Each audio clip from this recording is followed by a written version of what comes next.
कृपया जाने दीजिए, मैं उन्हें ऐसे नहीं छोड़ सकता।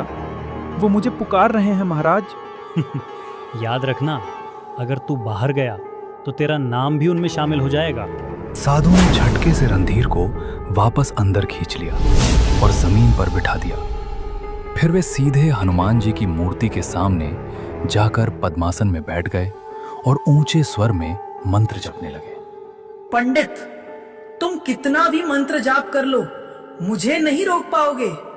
मैं फिर आऊंगा, बार बार आऊंगा। जब जब कोई इस मंदिर में कदम रखेगा, मैं उसे पुकारूंगा। तुम मुझे बांध नहीं सकते। मेरी छाया हर दिशा में फैली है, हर हवा में मेरा नाम गूंजता है। ओम हनुमते नमः, ओम रामदूताय नमः, हर हर महादेव, रक्षामि रक्षामि। उनके मंत्रों की गूंज पूरे मंदिर में फैल रही। धीरे धीरे बाहर की आवाज पड़ने लगी, मगर पूरी तरह से थमी नहीं। साधु ने मंत्र जाप जारी रखा। उनके माथे पर पसीने की बूंदें चमकने लगी थीं और पूरा मंदिर एक अजीब रहस्यमयी ऊर्जा से भर गया था। रणधीर डर के मारे कांप रहा था। उसका दिल तेजी से धड़क रहा था।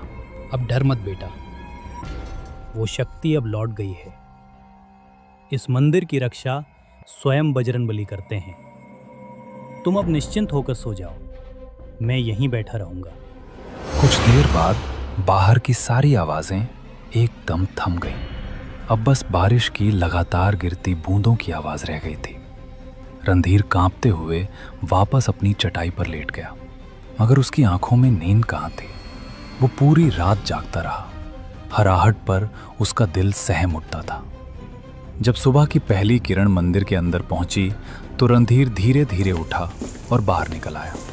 बारिश अब थम चुकी थी, लेकिन मंदिर के चारों ओर जमीन पर अजीब से पैरों के निशान बने हुए थे, जैसे कोई अनजानी चीज रात भर मंदिर के इर्द गिर्द घूमती रही हो। तभी साधु महाराज अपनी कुटिया से बाहर आए। उन्होंने चारों ओर देखा और गहरी सांस ली, मानो किसी लंबे संघर्ष के बाद राहत मिली हो। देख रहे हो बेटा, ये निशान, ये उसी छाया के हैं जो पूरी रात मंदिर के चारों ओर मंडराती रही। वो कोशिश कर रही थी कि तुम्हें बाहर खींच ले जाए, तुम्हारे मन के प्रेम का इस्तेमाल करके तुम्हें अपने जाल में फंसाए। पर भगवान हनुमान की कृपा से वो इस मंदिर की सीमा पार नहीं कर सकी। ये रेखाएं उसकी असफलता की निशानी है। वो अब भी मुक्ति नहीं पा सकी, इसलिए हर तूफानी रात में लौटता है। किसी